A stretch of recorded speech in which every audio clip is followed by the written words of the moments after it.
ወሬም ሊኖር ይችላል አንዳንዴ ማለት ነው። እውነቴን ነው ቢኒ፣ አሁን ምነግርህ ነገር ሰማኛለህ። አንዳንዴ ሰይጣን ያጣላል፣ ሰይጣን እንዲያረግ፣ አንዳንዴ የራሳችንም የስጋችንም ግፊት ያጣላል። ዝም ብለን በሰይጣን ብቻ እናመጣለን። እንግዲህ ከቪዲዮ ላይ እንደተመለከታችሁት እያለቀሰች ነው ማለት ነው። እዚህ ጋር የምን ማልቀስ ነው? መታረቃቸው አይቀርም። በትል የሰው ልጅ ናቸውና በጣም ሰው የማይታለቅና የማይጣላ ነገር የለም ብዬ ነው የማስበው። ግን ጋሽዬ ከቡታጅራ ድረስ መጥተው እምቢ ማለት የለብሽም። ምንም ጥፋት ቢኖር አንቺ አሁን ጥፋቱን አይነግረኝም ነው የምትይው። አንቺ ደግሞ በትክክለኛ የሰው ወሬ ተቀብለሽ የሰው ወሬ የምትቀበይ የሰው ወሬ ብዙ ነገር አሁን በአሁኑ በሰለጠነ ጊዜ ማለት ነው ብዙ ነገር መስራት ይቻላል ማለት ወደ እርሶ ጋር ሳይመጣ ቀስ አለብሽ ብዬ አላስብም። በትዳር ላይ ደግሞ ብዙ ነገሮች ሊታረቁ ይችላሉ፣ ብዙ ነገሮች ሊስተካከሉ ይችላሉ። ሰው አለኝ አላለኝ ብሎ ትዳርን ማፍረስ ጥሩ አይደለም ብዬ ነው የማስበው። ማለት የራስሽን የልብሽን እንትን ማለት አለብሽ፣ የልብሽን ማወቅ አለብሽ። ሰው ሁሉ በአሁኑ ጊዜ እናቴ ወንድ ስለጠፋ ሊያጣሉሽም ይፈልጋሉ ማለት ነው። ስለዚህ አንቺ ደግሞ በሆድሽ ያያሽው ልጅ አለ፣ ብዙ ነገሮች ያሰባችኋቸው እቅዶች አሏቸው።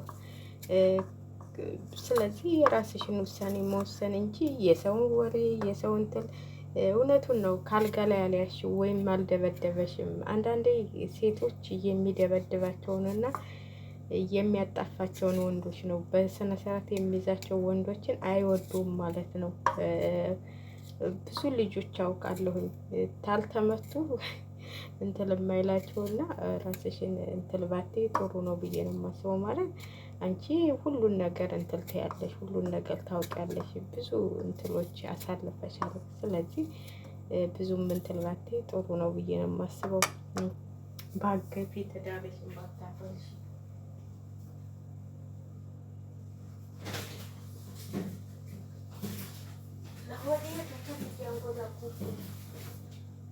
ትዳርሽን ባታፈርሽ ጥሩ ነው ብዬ ነው የማስበው ማለት ነው። ትዳር ቀላል አይደለም። የሰው ልጅ ቀላል ይመስለው ተገባችሁበት በኋላ አንተላ አትበሉ ማለት ነው።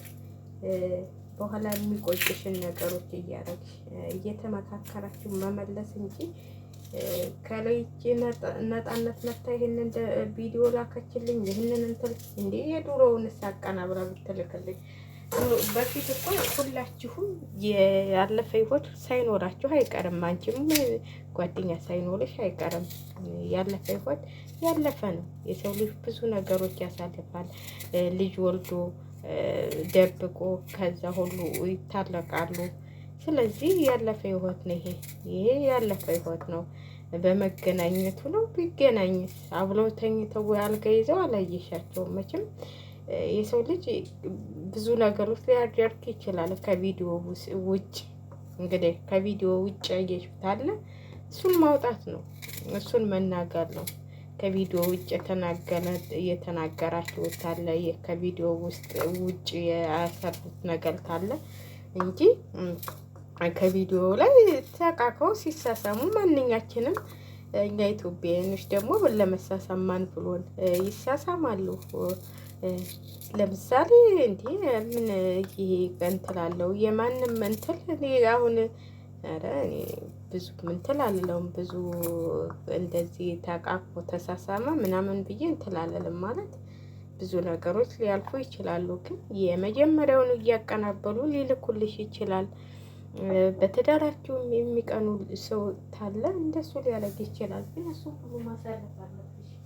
እሱ ሁሉ አሳለፈሽ ነው ትዳር የሚያዝ እንትን የሚለው።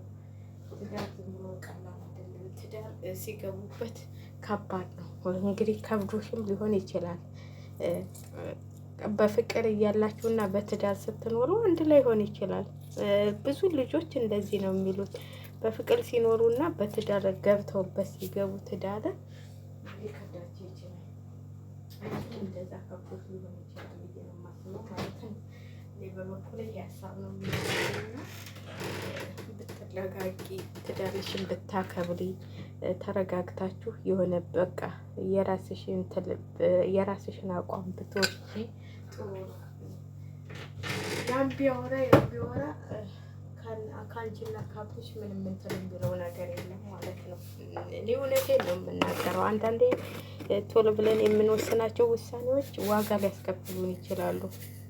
እኔ አሁን ቶሎ ብዬ የወሰንኩት ወደ ዱባይ ጉዞ ውሳኔዎችን ሁሉ ያጨናገፈብኝ ምን ነው ዋጋ ያስከፈለኝ ማለት ነው። ዋጋ አስከፍሎኛል። እውነቴን ነው የምላችሁ። እኔ ዱባይ በመምጣቴ ደስተኛም አይደለሁም። ዋጋ ነው ያስከፈለኝ፣ ስሙ ብቻ ነው።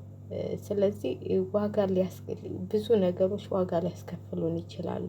ብዙ ነገሮች አስበን ተረጋግተን ብንወስን ይሻላል ብዬ ነው የማስበው። እኔ አሁን አስቤ ተረጋግቼ በወስን ኑሮ እስከዛሬ ብቆይ ኑሮ ይኸው ኩዌት ተከፈተ አይደል ወይ? ኩዌት ያው ግን እግዚአብሔር የፈቀደው ነው የሚሆነው። እኛ እንላለን እንጂ እግዚአብሔር የፈቀደው ነው የሚሆነው። እና በጣም በሚገርማችሁ ሁኔታ ሀገር መስሎ አይታየኝም የመጣሁበት። እንጃ ለምን እንደሆነ አላውቅም። እንዴት እንደሚያስጠላ ብታው እግዚአብሔር እውነቴን ነው የምላችሁና ከሰዎቹ ከምኑ ስታዩት እኔ ከነበርኩበትና ከዚህ ሳስተያየው ምንም የማይመሳሰል ምንም ለሰው ልጅ ክብር የሌለው ህዝብ ነው እዚህ ጋር ያለው ማለት ነው።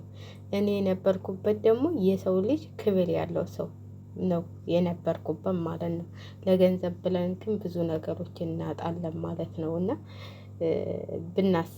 ብናስተውል ብዬ ነው የማስበው። እኔ ባስተውል ኑሮ እንትሌን አሳድሼ መልሼ የመጣ ነበረ። ካንሰር አድርጌ እንትን አልልም ነበረና ያ ስታስቡት በቃ ከሀገር የተገባው ተመልሼ አልመጣም ብዬ ነው እኔ ሄድኩት።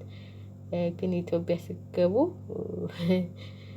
የሚያጋጥማችሁና የምታስቡትን እንትን የሚያጋጥማችሁ ነገር የተለያየ ማለት ነው። እንጃ እኔ አንዳንዴ እውነት አገሬ ሄጄ አገሬ ነው እላለሁ። ነፃነት ሊኖረን ይችላል፣ በሀገራችን ወተን ልንገባ እንችላለን ማለት ያው ከተማ ውስጥ ያለው ማለት ነው። ወተን ልንገባ እንችላለን ግን በጣም ከባድ ነው። እና እግዚአብሔር ግን ሀገራችንን ሰላም አድርጎ ሁላችንንም ከሀገራችን ሊሰብስበን ነው የምለው።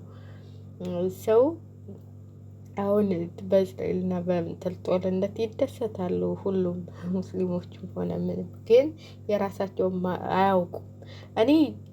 እኔ ሰው ሲሞት ንጡህ ህዝብ ሲሞት በጣም ነው እንትን የሚለኝና እያሰብን ብንወስን፣ ሩታም አስበሽ ብትወስኝ ከትንሽ ይጀምራል ማሰብ ማለት ነው።